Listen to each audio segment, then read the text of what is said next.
the public defender. So it's not first degree. It don't warrant the death penalty. It don't warrant them putting you to death for what you did. But what it does warrant is that you may never see the streets again. You may never know drive an automobile again. Because you can't go to the big penitentiary until you're 18, right? So you ought to be driving at that point. You will never know the pleasures of a woman again. Huh? Y'all awful quiet here, but for the rest of your life, as you know, till Austin Lane come and get you. Now that may be better than the first one because that gives you still time to repent and decay. Still the same thing, long as you're worried about how you're resurrected. I'm going to die as doing this right here. The same way the thief on the cross. He's up there for thievery. Stealing walkets, pickpocketing, the whole nine. That's why he's up there. Whatever he stole, it was worthy of death. At that last hour, he believed in Christ, and Christ said, you're going to be with me in the kingdom. So as long as you got breath in your body, you can turn this thing around. A living dog is better than a dead lion. You can always turn back to the Lord at the last hour, and he will grant you still entrance into the kingdom. So y'all, we have to understand it's not about works lest any man should boast. The work is spiritual work. It's a good example in the end because you had one that was a knucklehead on one side and one that was more positive towards what was going on in the situation. He accepted the fact that he was up there for what he had done. Right. Like, well, if he was Christ, he could get himself down, Right, that's the other thing. Yeah, he like, man, that dude ain't no, he can't help you, We right. up there for doing these, that we shouldn't. But he didn't care. He didn't care at all. But is that guaranteed if you repent, you'll be forgiven? Is that guaranteed? If you do it wholeheartedly. If you do it wholeheartedly, the Most High, but only He knows on Judgment Day because only you know your heart of why you're repenting. Are you repenting because you got caught? Or are you repenting because you sorry? Which one is it? The thief on the cross on the other side was begging the Most High because he was sorry he got caught. He wasn't sorry that he broke the law of the Most High. That didn't even enter his mind. He like, look, if you, God, get us down from off of here. Hell, it's a VCR I was spying the other day. I want to get in. Yeah. Crawling somebody's window. That's because you got caught. Right, because you got caught. Now, the thief on the other side, he knew this punishment of death ain't going to change.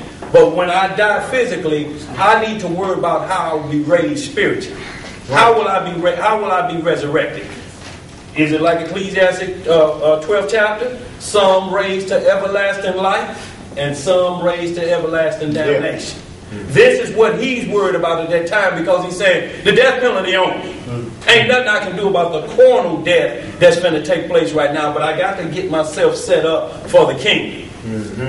And you can do that at the last minute, at the last hour. You don't want to play that game because that's Russian roulette. That's why he said when he returns, no man gonna know the day or hour. Because if that's the case, they gonna play all the way up to the end. Last day, the last hour. I'm ready to repent now. Hell, we did all the hell raising I could do. I'm ready to repent. He on his way here. Go and baptize me and let me speak in some tongues and get this over with. Because if it's at 3 o'clock he coming and you know Christ coming at 3 o'clock, 2:59 and 58 seconds you will keep doing what you're doing. 2 seconds left. Woo! It's like calling time out at a football game. They want all the seconds off the clock so can't nobody else get it. Right. And time out for my sin. Yeah. Okay, I'm going to get right. No, the Most High say, I'm going to come like a thief in the night. And he's not saying that he's coming to steal souls or anything. He's just saying, I'm giving it to you in that manner. Whenever a thief comes in the night, we can't never catch him. Huh? No. Because you have to understand the thief is watching.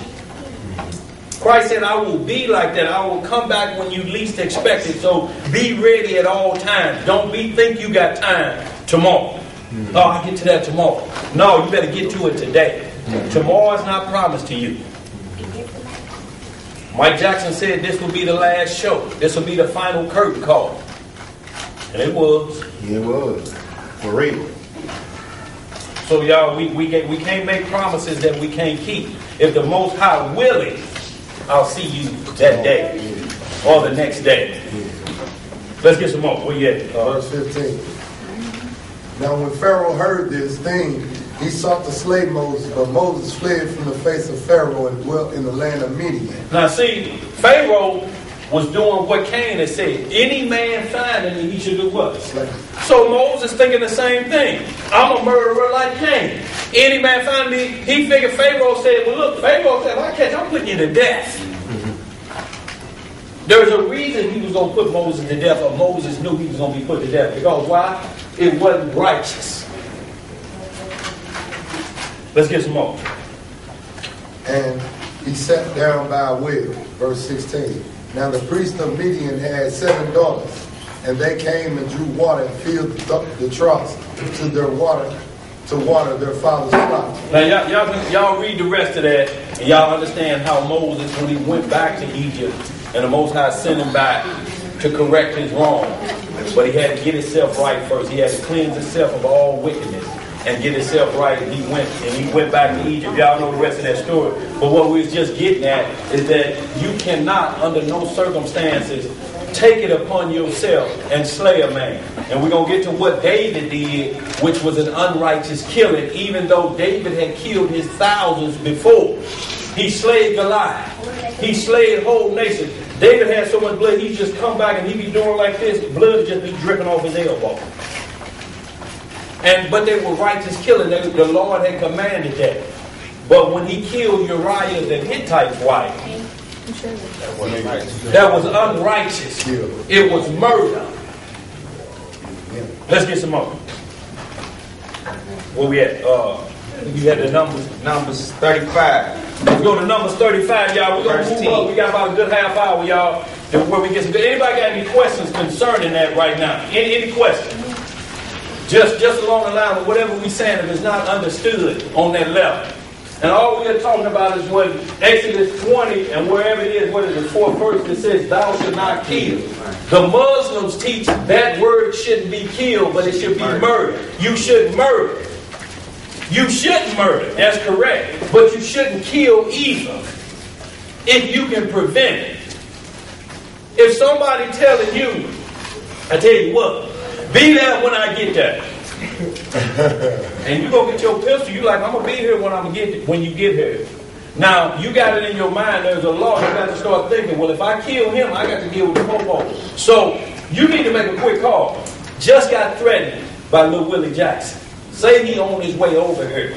I suggest y'all get here before he get here, because I'm going to protect, I'm going to follow the king of the castle rule. Castle law. So if he comes up here, it's going to be some trouble. So I suggest it's on fire. Now you move to self-defense. You don't want to have to do this, but he's coming to where you lay your head at. And how long you think you're going to be able to live somebody threatening you to come to where you live and lay down at and make it uncomfortable for you? Every time you come home, he's sitting on your porch. Just snatch your rabbits. What's in here? Look, a couple of friends of mine is in there watching TV. Oh, okay. And you going on in the house. No, that ain't going to happen too long, is it? Because guess what next he going to do? On the other side of midnight. Hey! Give me your wife. You need to get out of here. Then it's going to be graveyard love. Now you mad. I'm going to kill everybody now. No graveyard love either. If I can't have you, then nobody going to have you. No graveyard love. You can't make that righteous. They don't want you, move on. If you're married, whatever offends you, cut it off, that you may enter into the kingdom of heaven. If you can't cut it off and you kill everybody and the babies, you love that more than you love the Most High. Because you say, I'm going to fix it for everybody. I'll fix something.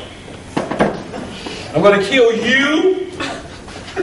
I'm going to kill the kids. And then I'm going to do myself. No. That's the final solution. Graveyard love. Let's put that up there.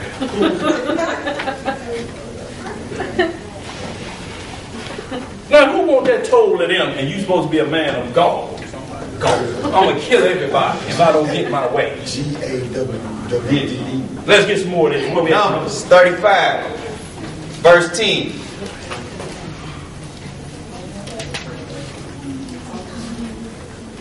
Speak unto the children of Israel, and say unto them, when you become over Jordan into the land of Canaan, then you shall appoint you cities to be cities of refuge for you, that the slayer may flee thither, which killeth any person at unawares. And they shall be unto you cities for refuge from the avenger, that the manslayer die not, until he stand before the congregation and judge. And of these cities, which you shall give 6 cities, shall you have for refuge. You shall give 3 cities on this side Jordan, and 3 cities shall you give on the land of Canaan, which shall be cities of refuge.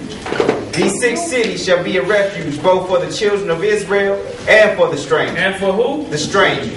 So right here we see again the law of the stranger ain't never left us.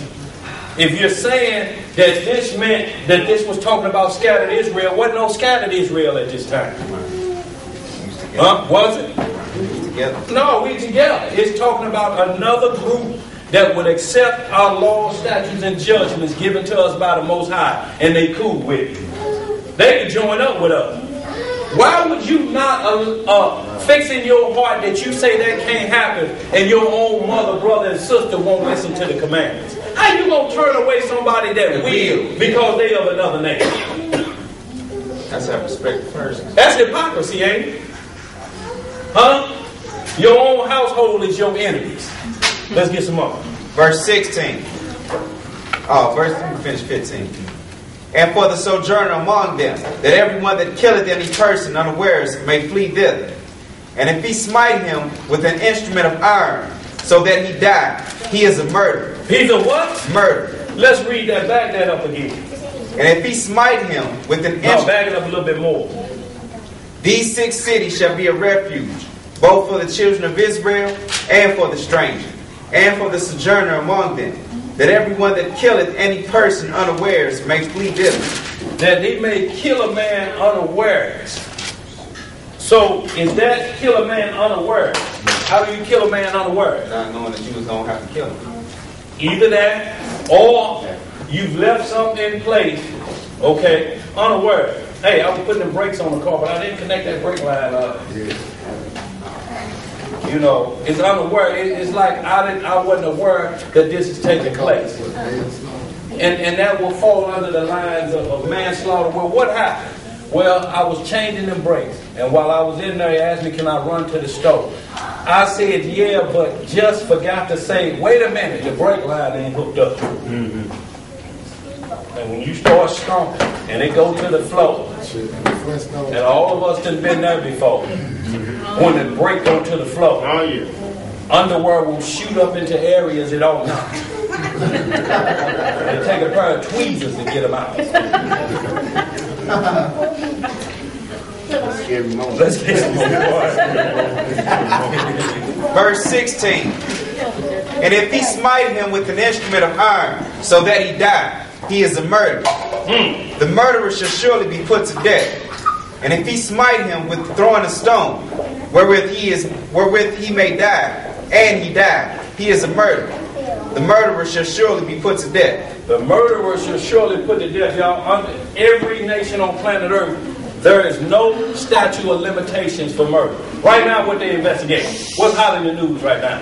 Natalie Wood. There's a 30-year-old investigation that they said once they thought it was a homicide. Then they just released it to, even though they say they found bruises all over her body, they still considered it a drowning. She died of her own free will. She jumped off the boat. Now, the boy got guilty conscience. The driver of the boat, or the captain. He like, that ain't really what happened. Has the doctor told him, you about to meet the death angel? You got a few days left and he ready to get his soul right? He like, that ain't what happened. I heard him arguing with another man that was on the ship. Christopher Walken. What did he play in? Prophecy. Kings of New York. Kings of New York. Y'all know, kind of got that rat face a little bit. You know, But he's on the ship with him. He's young and 25. He see him and Natalie talking some sweet or naughty nothings. And he got mad. Asked him, is that what you want to do? Do you want to commit this act with her? Words got exchanged. They went to their cabin. The captain said, I hear rumbling and bustling, lamps falling over. You this, you that. Next thing he know, he hear a splash. And he like, let's turn the light on and look for it. He said, no need, don't turn the light on just yet. Because you know the current going to take us so far at that point, you ain't be able to get it by the time you get to it, she can drown. A current will take you from this point to out on natural breathing in a matter of 5 seconds. Wow. That's how fast a current or riptide will take you out. And you can't get back. So they are opening that case back up 30 years later to see if it was murder, second degree, or premeditated. But they're going to find out here very shortly. Damn, you know, all of us who was there living that time, we knew it was murder at that time. Absolutely. Everybody was saying, oh, he killed him. But power and money, he was able to last. What's the boy named Robert Wagner? Yeah. Let's get some more. But he killed about, was it about his woman? Is that what he killed about? Is that what he was so mad about because she was looking at a young Christopher Walken? Huh? Was that the reason? If it was, why not just put him off the boat? But no. Graveyard love on his mind. Let's get some more. Verse 17. And if he smite him with throwing a stone wherewith he may die, and he died, he is a murderer. What is he? A murderer. So a boulder upside the head, not ordered by stoning an illegal prophet. You just hurl a brick upside somebody's head. And we known for that in Israel. When we came up, I don't know about these youngsters today since they don't fight. They throwing smaller stones to come right. Yeah. Let's get some more. The murderer shall surely be put to death. Verse 18. Or if he smite him with a hand weapon of wood, wherewith he may die, and he died, he is a murderer. See, it's telling all of the ways that what a murderer is. Using instruments of war, anything he do that's outside of self-defense. The Most High done told you to go there as a nation and do this. It's listed. I don't care how you do it. It ain't got to be just your hands around nobody's neck. If you use a stick, if you use a pistol, whatever you use, if you use a pit bull, same thing. Let's get some more. Verse 19. The revenger of blood himself shall slay the murderer. Who gonna do it? The revenger of blood. Who is the revenger of blood?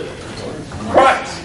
Because that's what the souls ask under the altar, Revelation 6 and 9. How long will it be before you avenge our blood on them on the earth? And he said, I'm going to take care of that. Don't worry about it. And they were souls that are the first Roman, what we call Inquisition, Roman Inquisition, where they slaughtered millions of Israelites and other nations that believed in Christ. Those souls was crying out, their blood was crying out like Abel's. How long, Lord? He gave them a white robe, which is a sign. Affirmation. And the palm in your hand that you will be in the kingdom. Now go back to sleep. Don't worry about this point. So when you hear somebody saying they saved, I'm looking for white robes. Hey, where's that palm leaf at? Also, he said, I'll give you a new name. What's your new name? I'm looking for the three. White robe, palm in your hand, and a new name. On a stone.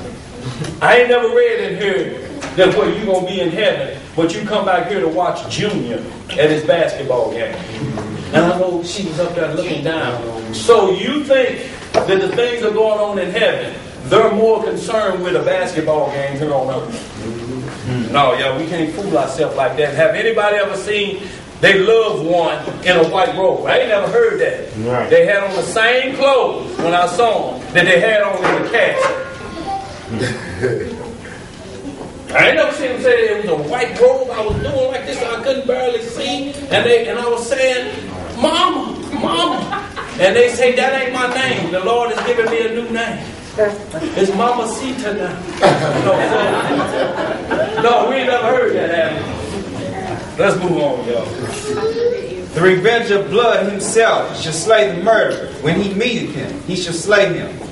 But if he thrust him of hatred, or hurl at him by laying of weight, that he die, or enmity smite him with his hand, that he die, he that smote him shall surely be put to death. You hear that? If it's of hatred, player hate. The whole night, I can't stand it. Every time I look up, that nigga got a new bike. A new pair of shoes. And you hate and put him to death because of that. I want to take dirt. Premeditated, talking about laying in wait. Laying a wait. What do you do when you lay in wait? Here you come. Wait just a minute. 1 second. Wait. And then spring out. Go ahead. Or in enmity smite him with his hand, that he die. He that smote him shall surely be put to death, for he is a murderer.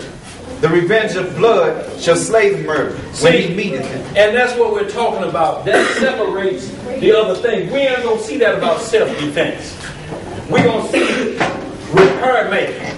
We're going to even see, we're going to hit the one on the script where if two men fight and the wife got in the way, she's pregnant, and they actually a blow hit her in the stomach, and she have a miscarriage, there's some rules for that.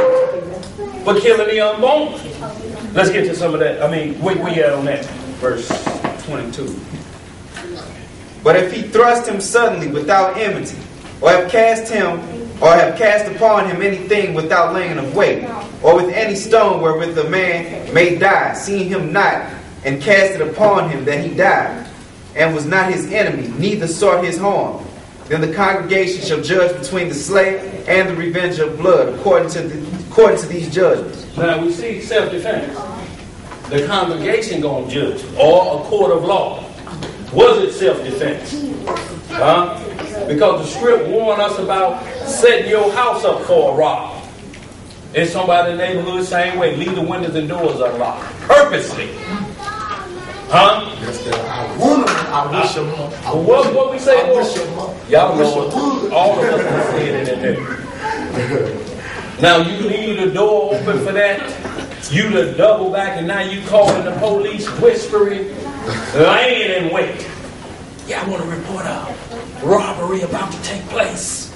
Yes, get here immediately. I know I'm a neighbor next door. You so laying in your wait, you don't realize what's going on. You got the house phone in your hand. But talking about I'm the neighbor. And they gonna go through it with their CSI investigation. So we got a call from your house. So the murderer or the robber called the police himself? No. Get some more. Verse 24. Then the congregation judged between the slayer and the revenger of blood according to these judgments. And the congregation delivered the slayer out of the hand of the revenger of blood. And the congregation shall restore him to the city of his refuge, whether he was fled. And he shall abide in it until the death of the high priest, which was anointed with the holy oil.